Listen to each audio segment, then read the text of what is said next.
Когда врач Даниэль Крон из частной клиники в городе Байерхоф осматривал горло своей пациентки, он ожидал увидеть обычное воспаление.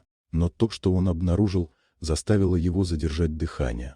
Глубоко в тканях мягкого неба что-то крошечное едва заметно шевелилось и определенно было живым. Пациенткой была Эмма Штейн, 30-летняя жительница Бёрнгейма, недавно вернувшаяся из большой поездки по Южной Азии. Она провела 3 недели, путешествуя с рюкзаком по деревням, храмам и рынкам. Эмма обожала местную кухню и смело пробовала все, от жареных насекомых до ферментированных лакомств. Особенно ей запомнилась семейная трапеза в горном поселке на территории Луншина, где ее угощали традиционными живыми пряностями, личинками, поданными в пряном соусе. Чтобы не обидеть хозяев, она проглотила одну и забыла об этом. Спустя пару недель после возвращения началось странное першение, металлический привкус, ощущение давления в горле. Иногда Эмме казалось, что внутри что-то ползет. Она винила смену климата, но симптомы становились только сильнее. Когда однажды вечером она увидела в зеркале темную точку на мягком небе, страх пересилил, и она записалась к врачу.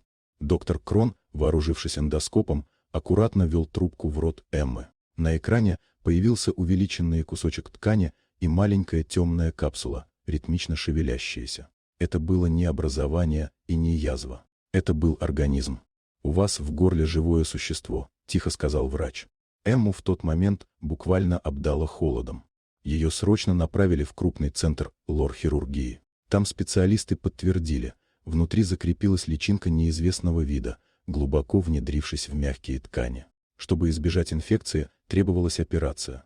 На следующее утро под наркозом хирурги сделали микроразрез и извлекли создание, сегментированную слизистую личинку с крошечными челюстями и пульсирующим телом длиной около 3 сантиметров.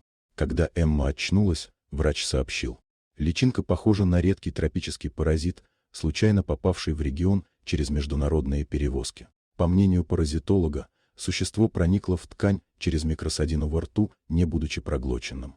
Ее случай был практически уникальным.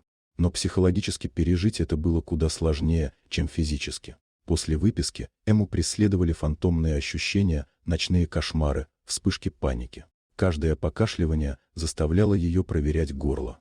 По рекомендации врачей она начала терапию, и уже там впервые смогла вслух сказать главное: «Мне страшно от того, что мое собственное тело смогло скрыть внутри себя что-то чужое».